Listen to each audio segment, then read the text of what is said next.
दोस्तों, आज से 10 साल पहले सिर्फ मार्वल मूवीज में ही पोस्ट क्रेडिट सीन देखने को मिलते थे, लेकिन आज हर 10 इंडियन मूवीज में से 8 मूवीज में पोस्ट क्रेडिट सीन देखने को मिलता है। एक्चुअल में देखा जाए तो पोस्ट क्रेडिट सीन की शुरुआत बाहुबली मूवी से हुई थी इंडिया में, बिकॉज हर इंसान सवाल का जवाब ढूंढना चाहता था कि कटप्पा ने बाहुबली को क्यों मारा। कटप्पा ने बाहुबली को क्यों मारा? कटप्पा ने बाहुबली को मारा क्यों? कटप्पा ने बाहुबली को क्यों?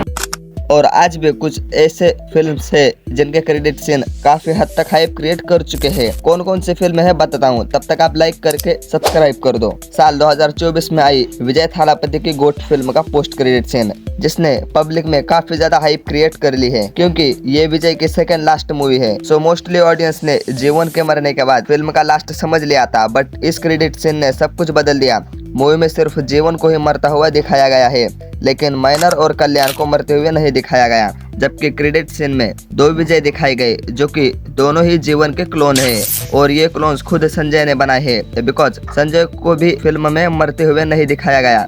गांधी जिसको मारता है वो एक्चुअल में जीवन का क्लोन था, जबकि रियल जीवन को संजय ने इसमें रखा है और साइंस की हेल्प से जीवन के काफी सारे क्लोन बना रहा है। साथ ही में संजय ने खुद को भी जीवन के फेस से चेंज कर दिया था। यानी गोट वर्सेस ओजी एक साइंस फिक्शन मूवी होने वाली है, जिसमें आपको कैरेक्टर्स को समझने के लिए कंफ्यूजन होने वाला है। बट अभी देखना ये होगा कि विजय अपनी लास्ट मूवी थालापति 69 यानी जन्ना नागायम यही करने वाले हैं। अगर ऐसा होता है तो लियो और गोट मूवी के सीक्वल का क्या होगा, इसलिए गोट मूवी का पोस्ट क्रेडिट सीन चर्चा का विषय बना हुआ है। सेकंड है तुम्बाड़, जिसने आज से ठीक 6 साल पहले पब्लिक में अपनी हाइप क्रिएट कर ली थी। दादी सो जा, रास्ता रह जाएगा। आप सोच रहे होंगे कि इसमें कोई पोस्ट क्रेडिट सीन नहीं था, लेकिन इसकी एंडिंग ऐसी थी जिसने मेजर ऑडियंस को सोचने पर मजबूर कर दिया था। इसके एंडिंग सीन में दिखाया गया कि कैसे विनायक का बेटा विनायक को आइडिया देता है कि हम हस्तर को जितने ज्यादा आटे की डॉल देंगे वो उतना ही उसे खाने में बिजी हो जाएगा, और फिर हम चालाकी से गोल्ड जमा कर सकते हैं। लेकिन ये दाव उन पे भारी पड़ जाता है, जिसकी कीमत विनायक को अपनी मौत से चुकानी पड़ती है, और विनायक का बेटा वहाँ से सही सलामत निकल जाता है। इसके बाद फिल्म के एंडिंग में मेकर्स ने तुम्बाड़ के सेकंड पार्ट के बारे में भी बताया। जब इसे पहली बार साल 2018 में रिलीज किया गया था, तब मेकर्स ने इसके सीक्वल के बारे में कुछ नहीं बताया था, लेकिन अब पब्लिक तुम्बाड़ के बारे में सब कुछ जानना चाहती है।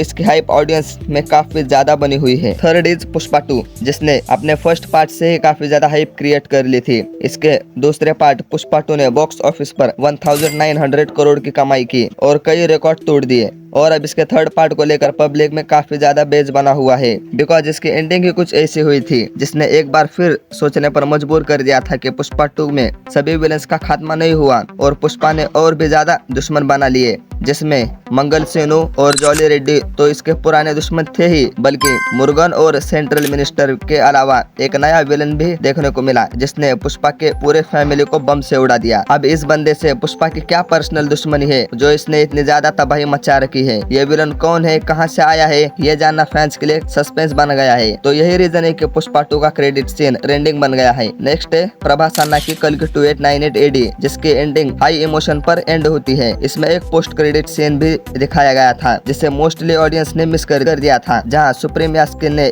एक बूंद सीरम मिल जाती है जो उसे हमेशा से चाहिए थी। एक ड्रॉप से सुप्रीम यास्किन बहुत ज्यादा स्ट्रॉन्ग बन जाता है और फिर उस धनुष को भी उठा लेता है। उधर प्रभास को भी पता नहीं है कि वो कौन है। अब देखना ये होगा कि कैसे अश्वत्थामा प्रभास को समझाते हैं कि वही कल के अवतार है, और कैसे यास्किन से लड़ने वाले हैं, जहां पब्लिक को भैरवा से काफी एक्सेप्टेशन है। अब इसने कोई शक नहीं कि स्त्री 2 का हाइप इसलिए भी ज्यादा है क्योंकि भेड़िया और मुंजा इससे कनेक्टेड है। ज्यादातर पब्लिक इन तीनों को एक साथ देखना चाहती थी, लेकिन स्त्री 2 के एंड में सिर्फ भेड़िया को ही दिखाया गया, और अब अक्षय कुमार भी स्त्री फिल्म से जुड़ गए, जो कि मेन विलन के रोल में होने वाले हैं। बट एक्चुअल में कंफ्यूजन बना है कि स्त्री के फर्स्ट पार्ट की तरह ही सेकंड पार्ट में श्रद्धा कपूर कहीं गायब हो गई, जिससे स्त्री आज भी एक राज बनी हुई है। आई जस्ट होप कि इसे थर्ड पार्ट में जरूर कंफर्म कर दिया जाएगा। मेकर्स ने स्त्री 2 के लास्ट पोस्ट क्रेडिट सीन में दिखाकर थामा और वेम्पायर सॉफ्ट विजयनगर जैसे मूवीज को भी अनाउंस कर लिया है, और इसे MCU जैसा जटिल बना दिया गया, जिसकी एंडिंग पता लगाना काफी डिफिकल्ट हो गया है। पब्लिक स्त्री 3 के लिए काफी एक्साइटेड थे। साथ ही अजय देवगन के शैतान मूवी की एंडिंग काफी सिंपल हो सकती थी, बट इसके पोस्ट क्रेडिट सीन ने सबको कंफ्यूज कर दिया था, जहां अजय देवगन ने आर माधवन की जबान काटकर उसे हरा दिया था और फिर सबको लगा कि आर माधवन कहीं गायब हो गई, लेकिन अजय देवगन ने उन्हें कैद में रखा था। लेकिन इसमें इंटरेस्टिंग फैक्ट ये है कि आर माधवन ने मूवी में कहीं पर भी खुद को शैतान नहीं बताया, बल्कि उसने तो हमेशा खुद को भगवान बताया और वही वो बनना चाहता था। बट अभी अजय देवगन जब इनसे मिलने जाते हैं मूवी के एंड में, तो वो खुद को ही शैतान बोलते हैं। यही इस फिल्म का टर्निंग पॉइंट था, जिससे ये कंफर्म होता है कि फिल्म में असली शैतान कोई और ही है। इसलिए मोस्टली ऑडियंस की शैतान मूवी से एक्सेप्टेशन बढ़ गई शैतान 2 के लिए। नेक्स्ट है जूनियर एनटीआर की देवरा मूवी। इसके रिलीज के पहले हाइप आसमान के ऊपर तक थी, पर रिलीज के फर्स्ट वीक तक देवरा ने छप्पर फाड़ कमाई की, पर सेकंड वीक में मूवी थिएटर से निकल गई और हिट लिस्ट में भी शामिल हुई, बिकॉज लास्ट में एक पोस्ट क्रेडिट सीन दिखाया था, जिसमें दिखाया गया था कि देवरा को मारने वाला कोई और नहीं, उसका ही बेटा वरा है। वेल,